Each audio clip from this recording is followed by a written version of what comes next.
Hi there guys, আসসালামু আলাইকুম। So আজকে খুব সুন্দর একটা ক্লাস আপনাদের সামনে হাজির করেছি। সো সবাই মনোযোগ দিয়ে ক্লাসটা দেখবেন।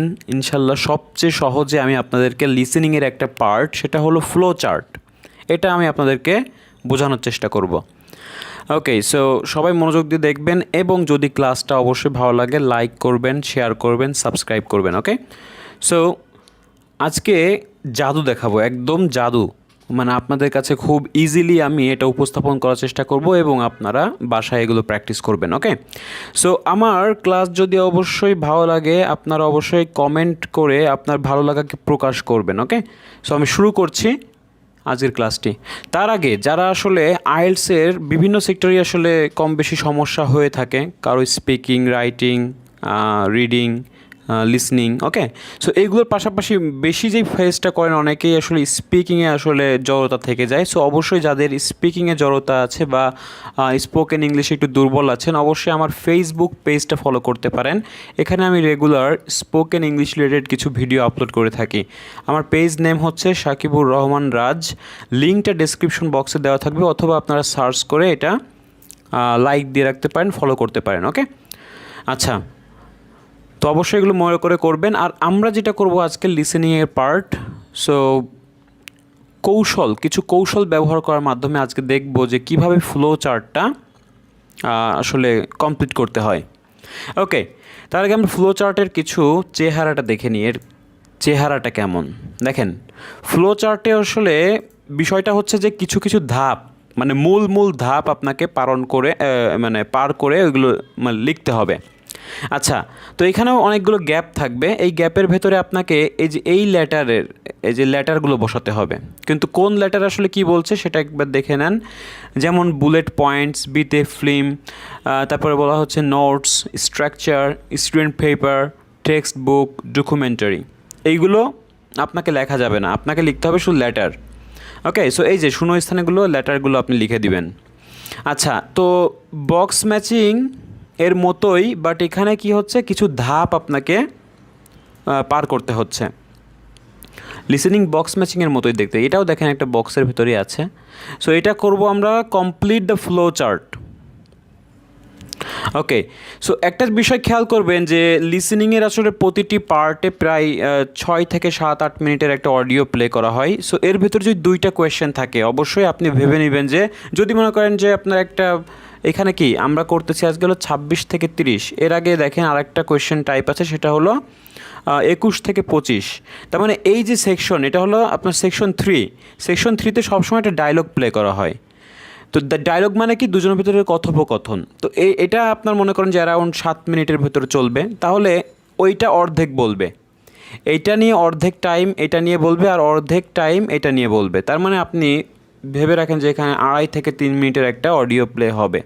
ওকে, আচ্ছা, তাহলে এই 5টা কোয়েশ্চেনের জন্য আপনি 2.5 থেকে 3 মিনিট সময় পাবেন এবং একবার প্লে করে দিলে এগুলো থামাবে না। আচ্ছা, তো কিভাবে এটা কমপ্লিট করতে হয় সেটা আমি আজকে দেখাবো, যে কীভাবে আসলে সহজ কৌশল ব্যবহার করে আপনারা এটা করতে পারেন। তো 1 নাম্বার যে টিপসটা দিব সেটা হলো, সব সময় পজিটিভগুলো উত্তর হয়। মনে রাখবেন যে সব সময় পজিটিভগুলো আপনাকে অ্যান্সার হিসেবে বেছে নিতে হবে। আচ্ছা, এখানে পজিটিভগুলো বলতে আমি বোঝাচ্ছি যে এখানে যেহেতু দুজন ব্যক্তি কথা বলবে, অর্থাৎ এখানে ডিসকাশন পার্ট হবে। তো এখানে একটা ব্যক্তির নাম দেখতে পাচ্ছি জেমস, আর একটা ব্যক্তির নাম আমরা জানি না, সেটা হয়তো আমরা বুঝতে পারবো সে ব্যক্তিটা কে, সেটা আমরা যদি প্রথম সেকশনের শুরু থেকে করতাম তাহলে বুঝতে পারতাম। আচ্ছা, তো যাই হোক, এখন জেমস যেহেতু এখানে আছে একটা ব্যক্তি, আর এক ব্যক্তি কি সেটা থাকুক, কিন্তু এখানে যেহেতু দুজন ব্যক্তি কথা বলবে, তাহলে অবশ্যই কি হবে, এখানে প্রশ্ন পর্ব চলে আসতে পারে, একজন হয়তো প্রশ্ন করে বসতে পারে। তো যখন পজিটিভলি সে অ্যান্সারটা দিবে, ওই প্রশ্ন ধরে পজিটিভলি অ্যান্সার দিবে, তখনই কিন্তু আপনাকে ওটা নিতে হবে। এবং যেই বিষয়টা আসলে এমপ্যাসিস করবে অ্যাফার্মেটিভ বা পজিটিভ হিসেবে, সেগুলোও কিন্তু অ্যান্সার হতে পারে। তো নিজেও আসলে অনেক কোনো ধারণা করে পজিটিভলি বলতে পারে, সেটাও হতে পারে। আবার একজন প্রশ্ন করে বসলো, সেটাও কিন্তু পজিটিভলি অ্যান্সার যদি দিয়ে দেয় বা সম্মতি প্রকাশ করে, তাহলেও কিন্তু অ্যান্সার হবে। আচ্ছা, এটা প্র্যাকটিক্যালি করলে আমরা বুঝতে পারবো। আচ্ছা, তাহলে সবসময় পজিটিভগুলো আপনি অ্যান্সার হিসেবে ভেবে নেবেন, কারণ অনেক সময় বলবে যে ন বা ডিসএগ্রি করবে বা ইয়ে করবে, এইগুলো কিন্তু আপনারা এড়িয়ে যাবেন। কারণ এখানে দেখেন, এখানে বক্সের ভেতরে কিন্তু অনেকগুলো আছে, এ থেকে জি পর্যন্ত আপনার অপশন, আর এখানে মাত্র 5টা কোয়েশ্চেন, তার মানে অতিরিক্ত অপশন এখানে আছে। এজন্য অতিরিক্ত অপশনগুলো বাদ দেওয়ার জন্য তারা আপনাকে বিভিন্ন সব কিছুই মোটামুটি আপনাকে প্লে করে শোনাবে, বাট ওইগুলো কী করবে, নেগেটিভলি শোনাবে। তো নেগেটিভলি না যেয়ে আমরা শুধু পজিটিভগুলো দিকে ফোকাস করব। আচ্ছা, দেন আমরা নাম্বার 2 নাম্বার যেটা আছে সেটা হলো এসব শব্দের পর উত্তর হবে। কোন সব শব্দ সেটা দেখেন কি কি: সাজেস্ট, অ্যাডভাইস, শুড, মাস্ট। আচ্ছা, এগুলো কেন? এইগুলো আসলে এমপ্যাসিসমূলক আসলে ওয়ার্ড, বা যেই বিষয়টা আসলে ডিসক্রাইব করে। মনে করেন যে বললো যে সাজেস্ট, বললো যে I suggest you you do that, তার মানে তুমি এটা করো, মানে আমি সাজেস্ট করছি। তো কোনটা সাজেস্ট করছে, কোন বিষয়টা সাজেস্ট করছে, সেটাই কিন্তু অ্যান্সার। ঠিক আছে, তাহলে আমি এই জন্য বলেছি যে এই সাজেস্টের পরে আপনাকে অ্যান্সার হতে পারে। তারপরে অ্যাডভাইস যদি বলে যে I advise you you do that, তারপরে বলে যে শুড, শুড মানে কি, এইটার শুড দিয়ে কিন্তু অনেক কোয়েশ্চেনের অ্যান্সার আপনি পেয়ে যাবেন। কারণ শুড মানে হলো উচিত, তো বলবে যে আমার কি এটা করা উচিত, তখন যদি উত্তরে আসে হ্যাঁ তোমার এটা করা উচিত, তাহলে আপনি এটা নিয়ে নেবেন, কোনটা করা উচিত সেটাই হলো অ্যান্সার। ঠিক আছে, আবার যদি বলে যে তোমার এটা করা উচিত, সরাসরি কিন্তু এটা একটা পরামর্শ দিয়ে দিল, কারণ এটা করা উচিত মানেই তোমার একটা অ্যাডভাইস দিয়ে দিল। আচ্ছা, তাহলে এই যে বিষয়গুলো, এরপরে কিন্তু আপনার অ্যান্সারটা আসবে। তারপরে দেখেন মাস্ট, তারপরে যদি ওইভাবে বলে যে then I must do that, বা আমার এটা অবশ্যই করতে হবে, তাহলে কোনটা অবশ্যই করতে হবে, যেটা অবশ্যই করতে হবে সেটাই হলো অ্যান্সার। তাহলে সাজেস্ট, অ্যাডভাইস, শুড, মাস্ট এইগুলোর পরে কিন্তু উত্তর হয়। নাম্বার 3 যেটা আছে যে যেটি নিয়ে প্রশ্ন করবে সেটি উত্তর হবে যদি হ্যাঁ বোধক হয়। আচ্ছা, তো যেটি নিয়ে প্রশ্ন করবে মানে কি, যেই বিষয়টা নিয়ে প্রশ্ন করবে। তো যেই বিষয়টা নিয়ে আপনাকে প্রশ্ন করবে সেইটা ফোকাস করবেন সবসময়। আসলে দেখবেন যদি কোনো কিছু প্রশ্নের বিষয় আসলে কোন বিষয়টা নিয়ে তারা প্রশ্ন করছে, কোন বিষয়টা নিয়ে প্রশ্ন করছে, ওই ওই বিষয়টা যদি আপনি ধরতে পারেন তাহলেই কিন্তু অ্যান্সার। আর ওই বিষয়গুলো কিন্তু আপনাকে এই যে বক্সের ভেতরে দেওয়া থাকবে। তো অনেক সময় বিষয়টা সরাসরি হতে পারে, আবার একটু ঘুরিয়ে বলতে পারে। ঠিক আছে, তো সরাসরি বললে তো পারবেন, আবার একটু ঘুরিয়ে বললেও কিন্তু আপনি ধরতে পারবেন, খুবই ইজি ওয়ার্ড দিয়ে আপনাকে বলবে। আচ্ছা, তাহলে যেটি নিয়ে প্রশ্ন করবে সেইটি কোনটি, সেটাই হলো আপনাকে খেয়াল করতে হবে। দেখবেন যে আপনি অ্যান্সারটা ধরতে পারছেন। ওকে, তাহলে এই সব টিপস অ্যান্ড ট্রিক্স ফলো করে আমরা কিন্তু ফলো চার্টটা কমপ্লিট করতে পারি। ওকে, তার আগে বলে রাখি আমার মনটা আজকে খুবই উৎফুল্ল, কারণ আমার প্রাইভেট ব্যাচের স্টুডেন্টরা আসলে খুবই ভালো করছে। সো যারা আসলে খুবই দুর্বল, আপনারা আমার সঙ্গে যোগাযোগ করতে পারেন। যারা আসলে কোনো গাইডলাইন পাচ্ছেন না বা নতুন শুরু করতে চাচ্ছেন, কিছুই জানেন না বা বুঝতে পারছেন না, অবশ্যই গাইডলাইন ফলো করে আপনারা কোর্স করবেন এবং ভালো একটা রেজাল্ট ইনশাল্লাহ করতে পারবেন। আসলে কি মানে অনেক সময় আফসোস হয় যে যারা আসলে 50-50% মানে দ্বিধাদ্বন্দ্বে জড়িয়ে তারপরেও আপনারা এক্সামে বসে যান। আপনার বাসায় হলো 20টা, আপনি মনে করছেন যে এক্সামে গিয়ে আপনার 26টা হয়ে যাবে। এভাবে তো হবে না। আপনার ওইভাবে মানে করতে হবে, আপনার শিওর থাকতে হবে যে না আমার এই কয়টার নিচে হয় না, আমার 28টার নিচে হয় না, 30টার নিচে হয় না, এভাবে আপনাকে কনফিডেন্স থাকতে হবে। তো আপনি বাসায় পারছেন এই কয়টা, আপনি রিয়েল এক্সামে গিয়ে তো আরও কমে যাবে। এজন্য আপনাকে 2-3বার এক্সামে বসতে হবে। ওই দিক থেকে ঠিকই টাকা নষ্ট করছেন, বাট একবার আপনি কাজের কাজ করে যদি বসেন, ভালো একটা প্রিপারেশন নিয়ে বসেন বা একটা কোর্স করে বসেন, তাহলে হবেই। আর যারা আসলে মাতব্বর বেশি, তো তারা নিজে নিজে মানে শেখ ফরিদ সেজে আপনারা বসে পড়েন, 2-3বার 5বার এক্সাম বসেন। এভাবে অনেক প্রশ্ন আমি বা অনেক ফোন কলস আমি পাই। তো এইগুলো দেখে আসলে আফসোস হয়। আবার যারা অনেকে আছে গ্রাম থেকে এসে শহরে এসে 80,000 90,000 টাকা খরচ করে তারপরে আমাকে বলেন যে আমি কিছুই বুঝতে পারছি না, আমি 1 বছর ধরে কোর্স করছি, আমার কিছুই হচ্ছে না। 1 বছর কি লাগে? আমি তো আপনাকে 1 মাসে আপনাকে এটা পার করে দিব। ঠিক আছে, মানে পারলে কিন্তু অল্প সময় হয়, আর আপনি যদি না পারেন 10 বছরেও পারবেন না। ঠিক আছে, সো সঠিক জায়গায় যাবেন, যার ক্লাস ভালো লাগে তার ক্লাস করবেন, তার কাছেই কোর্স করবেন, তো আমার কাছে তো অনেক অপশন আছে, আপনার কাছে অনেক অপশন আছে, ইউটিউবে দেখেন অনেকগুলো চ্যানেল আছে, যার ক্লাস আপনার পছন্দ হয় তার কাছেই করেন, কারণ এক একজন এর মেধা এক এক রকম। ঠিক আছে, এই কথাগুলো বলা দরকার, কারণ আমি চাই যে আপনারা সঠিক পথে চলেন। ওকে, তো যারা আসলে খুবই দুর্বল আমাকে নক করতে পারেন, আমার কোর্স ডিটেলসটা ডেসক্রিপশন বক্সে দেওয়া থাকবে, ওইখান থেকে যোগাযোগ করতে পারেন। আচ্ছা, তো আমরা বেশি ওয়েট না করে শুরু করে দিই। তাহলে একবার আমরা আবারও পড়ি যে এখানে বুলেট পয়েন্টস আছে, ফিল্ম আছে, নোটস আছে, স্ট্রাকচার আছে, স্টুডেন্ট পেপার, আচ্ছা, টেক্সট বুক, ডকুমেন্টারি। তাহলে অনেক সময় আপনাকে হুবহু ওয়ার্ড দিয়ে আসবে, আবার একটু ঘুরিয়ে বলতে পারে। ঠিক আছে, আচ্ছা, তো এখন সর্বপ্রথম যেটা করতে হবে, আপনাকে প্রশ্নটা বুঝে নিতে হবে। এক নাম্বার কাজ হচ্ছে আমার প্রশ্ন বোঝা। যেমন বলা হচ্ছে যে how James will write his paper on the Vikings. তাহলে ভাইকিংস, আচ্ছা, জেমস আসলে কিভাবে লিখবে তার পেপার, কিসের উপরে? দ্য ভাইকিংসের উপরে কিভাবে তার পেপারটা লিখবে। তার কিছু ধাপ এখানে দেওয়া আছে, এইটার পরে এইটা, এইটার পরে এইটা, এইটার পরে এইটা। তো কিছু কিছু ধাপ সে নিজে সাজেস্ট করে বলবে, কিছু কিছু ধাপ আবার অন্য কেউ তাকে সাজেস্ট করে বলবে। তো যেটাই হোক না কেন, এটা টোটাল একটা প্রসেস। সো কী কী ধাপ পার করতে পারে তার আগে আমরা প্রশ্নটা পড়ে নিই। He will read a dash and choose his topic. তাহলে সে পড়বে একটি কি পড়বে? অ্যান্ড চুজ হিজ টপিক, এবং এর মাধ্যমে সে টপিকটা বাছাই করবে। তাহলে এই যে এখানে কোনো কিছু একটা হতে পারে, সে কি পড়বে? একটা বুলেট পয়েন্টস, ফিল্ম তো পড়া যায় না। নোটস পড়বে, নাকি স্ট্রাকচার, নাকি আসলে স্টুডেন্ট পেপার পড়বে, নাকি টেক্সট বুক, নাকি ডকুমেন্টারি? আচ্ছা, ডকুমেন্টারি তো পড়া যায় না, এটা দেখার বিষয়। ঠিক আছে, তাহলে এই যে বিষয়গুলো আছে, আপনি কিছু কিছু জিনিস কিন্তু গেস করেই বাদ দিতে পারেন। আপনি ফিল্ম আর ডকুমেন্টারি বাদ দিয়ে দেন, আপনার বাকি এইগুলোর ভিতরে দেখেন যে কোনটা হতে পারে। সো আপনারা যদি বাই সেন্স এনিহাও মিস্টেকও করে ফেলেন বা ধরতে পারেন না, একদম লাস্টে গিয়ে যেই 10 মিনিট সময় পাবেন অ্যান্সার ওঠানোর জন্য, তখন আপনারা একটু গেস করেও কিন্তু দিতে পারেন। ঠিক আছে, এইখানে এরকম একটা সিস্টেম আছে। তো দেখেন এখানে আমরা কি করতে পারি, এখন শুনবো যে আসলে সে কি পড়ে তার টপিকটা চুজ করবে। তারপরে কাহিনী কি আসছে যে হি will bro a dash from the bathe. তার মানে আর একটা ব্যক্তির নাম বেথ হলো আর একটা ব্যক্তির নাম। তাহলে বেথের কাছ থেকে সে কোন বিষয়টা ধার নিবে। ঠিক আছে, আচ্ছা, তার মানে এরপরে একটা ধারের বিষয় আছে। তো কোন বিষয়টা ধার নিবে? সে কি ডকুমেন্টারি ধার নিবে, নাকি টেক্সট বুক, নাকি স্টুডেন্ট পেপার ধার নিবে, নাকি স্ট্রাকচার, নাকি নোটস, নাকি ফিল্ম, নাকি বুলেট পয়েন্টস? আচ্ছা, তারপরে he will plan the dash on the paper.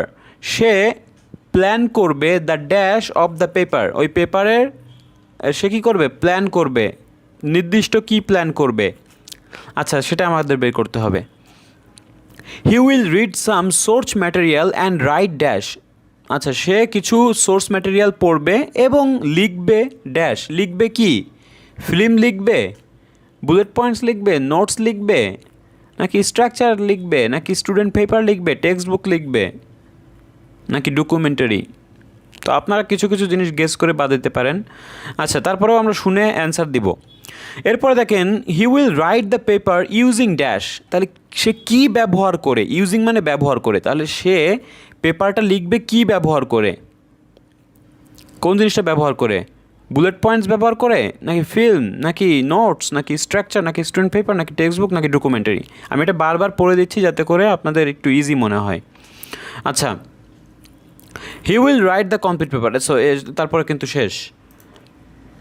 তো পরাপর কিন্তু অ্যান্সার দেওয়া আছে বা ধাপগুলো দেওয়া আছে। সো দেখি আমরা প্লে করছি, আপনারা একটু মনোযোগ দিয়ে শুনবেন। ঠিক আছে,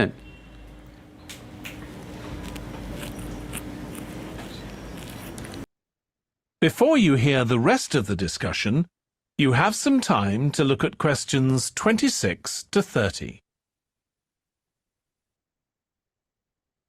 এই যে সময়টার ভিতরে আপনারা দেখে নেবেন সবকিছু, তাহলে ইজি হবে।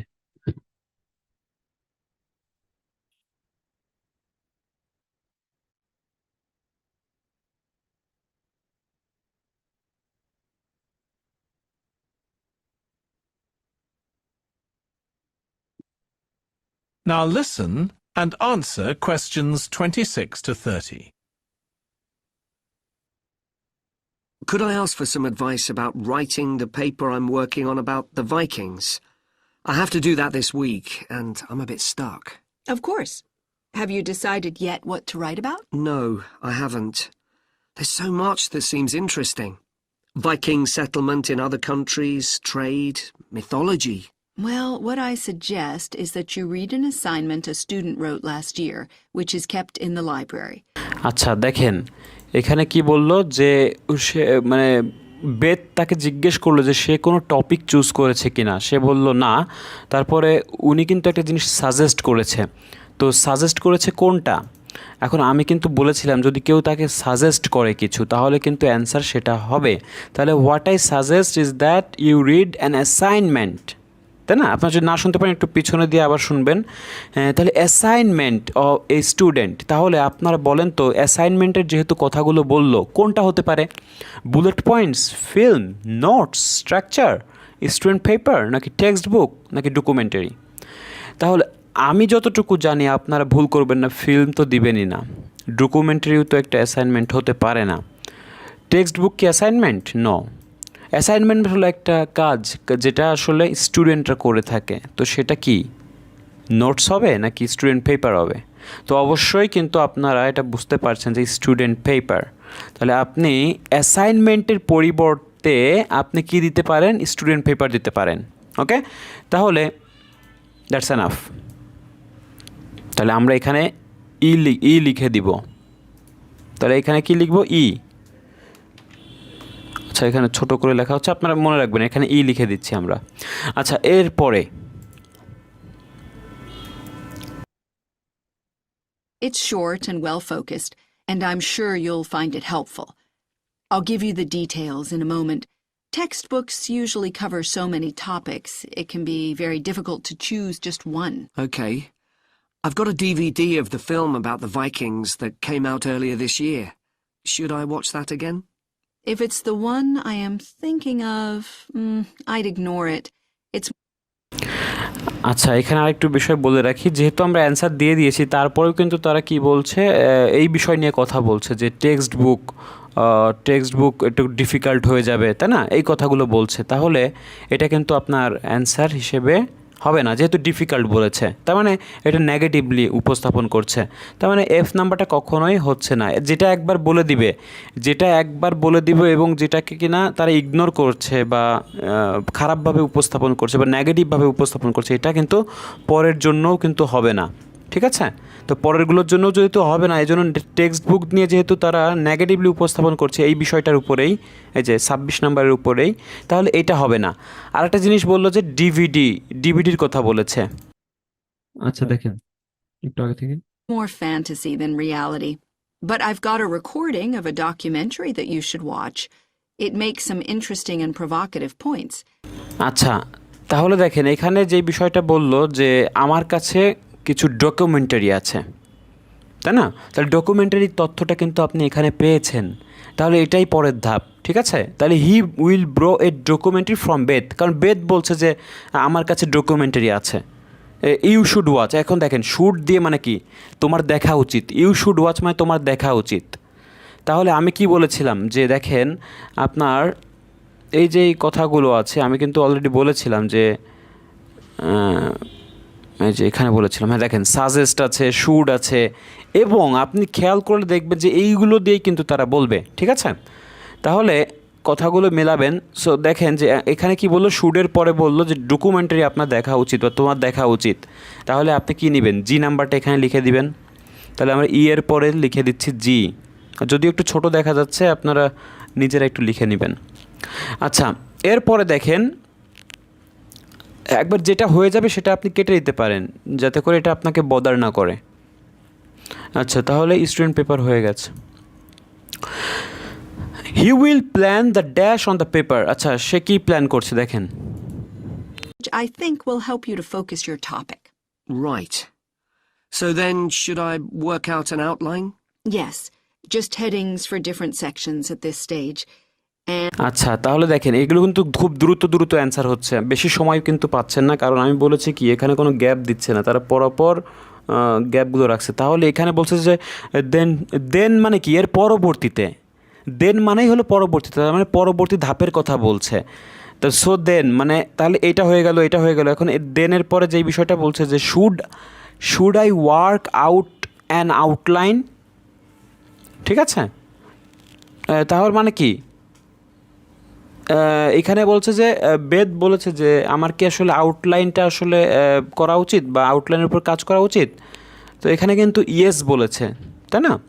তাহলে ইয়েস মানে হচ্ছে কি হ্যাঁ বোধক। তাহলে আমি কি বলেছিলাম, যদি আপনার হ্যাঁ বোধক কোনো অ্যান্সার হয়, প্রশ্ন ওর কোনো যদি হ্যাঁ বোধক অ্যান্সার হয়, তাহলে আউটলাইনটা কি, কোন বিষয়ের উপর প্রশ্ন করেছে বলেন তো? আউটলাইন আমি একটু আগে থেকে দিচ্ছি, তাহলে বুঝতে পারবেন, একটু একটু ক্লিয়ার হবেন।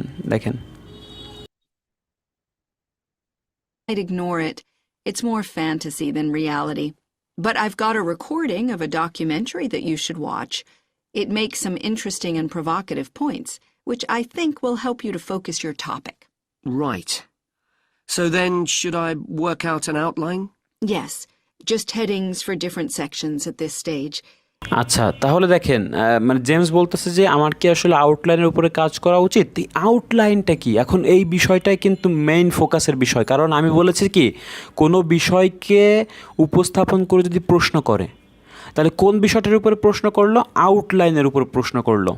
তাহলে আউটলাইনটাই হলো আপনার অ্যান্সার, বাট এখানে কিন্তু আউটলাইন নেই, তাই না? আউটলাইনটা এখন কিসের উপর হতে পারে বলেন তো? আউটলাইন কি বুলেট পয়েন্টস হবে, ফিল্ম হবে, নোটস হবে, নাকি স্ট্রাকচার হবে? তো আপনি যদি ধরতে পারেন অবশ্যই কিন্তু স্ট্রাকচারটা দিবেন। আউটলাইন একটা স্ট্রাকচার মানে গঠন, ঠিক আছে? আচ্ছা, এটা তো ফিল্ম তো হওয়ার কথা না, নোটস হওয়ার কথা না, আউটলাইন তো নোটস হয় না। আচ্ছা, বুলেট পয়েন্টস হচ্ছে না, তাহলে আপনার স্ট্রাকচার হলো একটা গঠন, আউটলাইনও একটা কাঠামো, ঠিক আছে? তাহলে এই কথাটার সঙ্গে ডি এখানে যাচ্ছে, তাহলে আমি 28 নম্বরে ডি লিখে দিব। ওকে, দেন আমাদের আর দুইটা আছে, সেটা হলো বুলেট পয়েন্টস, ফিল্ম আর নোটস। তাহলে 29 নম্বরটা কী হবে এটা দেখি, যে he will read some source material and write dash. দেখি, একটু আগে থেকে দিচ্ছি। Some interesting and provocative points, which I think will help you to focus your topic. Right. So then, should I work out an outline? Yes, just headings for different sections at this stage. And then you should start looking for suitable articles and books to draw on, and take notes which you organize according to those headings. I see. আচ্ছা, তার মানে দেখেন এখানে যেই সাজেস্টটা করলো, ঠিক আছে, সেটা কি, you should start looking suitable articles, books to draw on and take notes. তাহলে এখানে বললো কি যে আপনার সুইটেবল আর্টিকেল দেখা উচিত, বই দেখা উচিত, এবং কি করা উচিত? Take notes. তাহলে অ্যান্ডের পরে কি বলেছে সেটা হলো আপনার অ্যান্সার। তাহলে সে অনেকগুলো সোর্স পাচ্ছে এবং লিখছে, এবং আরেকটা বিষয় সেটা বলেছে, সে নোটস নেওয়ার কথা বলেছে। এজন্য সি নাম্বার হবে আমাদের অ্যান্সার। তাহলে 29 হবে হলো সি। আচ্ছা, তাহলে এখানে অ্যান্ডের পরে যেই তথ্যটা দিল লাস্টে, সেজন্য আমরা সেটা নোটস বলেছে, এজন্য আমরা এখানে নোটস দিলাম, ঠিক আছে? তো নোটসটাও কাটা, দেখেন হয়ে যাচ্ছে। এরপরে দেখেন he will write the paper using dash, কী ব্যবহার করে সে আসলে পেপারটা লিখবে, বুলেট পয়েন্টস নাকি ফিল্ম? দেখেন লাস্টে এখন বলে দিবে। Then put short phrases and sentences as bullet points under each heading. Make sure that this skeleton makes sense and flows properly before writing up the paper in full. Okay. Thanks. That's very helpful. আচ্ছা, তাহলে এটা কিন্তু আসলে অনেকেই ধরতে পেরেছেন, এটা স্পষ্ট বলেছে হলো বুলেট পয়েন্টসের কথা। তো এখানে স্পষ্ট যেহেতু এ নাম্বার বলেছে, আমরা এ নাম্বারটা এখানে দিয়ে দিব, এ। তাহলে 30 নম্বরে অ্যান্সার হবে এ।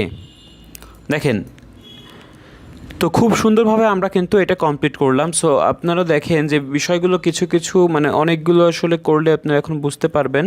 সো কিভাবে করতে হয় সেটা আমি দেখিয়ে দিলাম, অবশ্যই এখন আপনারা বাসায় প্র্যাকটিস করতে পারেন। তো ইনশাল্লাহ যদি আমার ক্লাসটা ভালো লেগে থাকে অবশ্যই লাইক করবেন, শেয়ার করবেন, আর কমেন্টস করে জানাবেন যে আপনার ক্লাসটি কেমন লাগলো।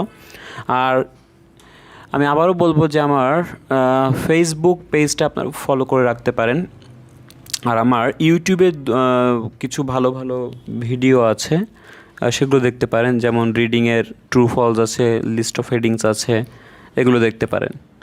সো আশা করি এভাবে কাজ করে যাবেন। আর আবারও লাস্টে বলবো, যারা খুবই দুর্বল অবশ্যই আমার সঙ্গে যোগাযোগ করবেন। আমার কোর্স ডিটেলসটা ডিসক্রিপশন বক্সে দেওয়া থাকলো। Thank you so much for join the class today. So next টাইমে অন্য কিছু নিয়ে আলোচনা করব। Thank you so much.